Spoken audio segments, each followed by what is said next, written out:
মুক্তিযুদ্ধ মন্ত্রণালয়ের অধীনে আরেকটি অধিদপ্তর।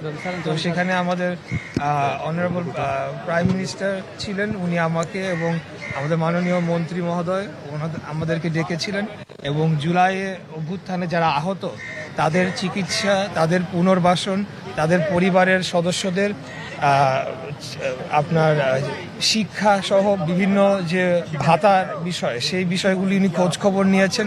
জুলাই ফাউন্ডেশনের অতীতের যে কার্যক্রম রয়েছে, আপনারা জানেন যে সেখানে একটা বড় অঙ্কের একটা ফান্ড সরকারের তরফ থেকে দেওয়া হয়েছিল। তো সেগুলা ঠিকমতো অ্যাপ্রোপ্রিয়েটলি ইউজ করা হয়েছে কিনা এই বিষয়গুলো জানতে চেয়েছেন এবং সামনের দিনে যে জুলাই অভ্যুত্থানে যারা আহত হয়েছেন, শহীদ পরিবার রয়েছেন, তাদের পুনর্বাসনের বিষয়টি সিরিয়াসলি যে সরকার দেখছে সেই বিষয়ে আজকে অনারেবল প্রাইম মিনিস্টার আমাদেরকে ডেকেছিলেন।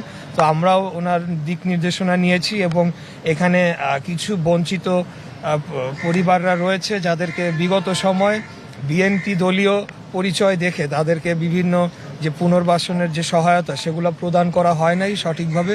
তো সেগুলো আমরা দেখছি, খতিয়ে দেখছি। আমাদের কাছে কোনো রাজনৈতিক দলীয় পরিচয় বিবেচনাধীন হবে না।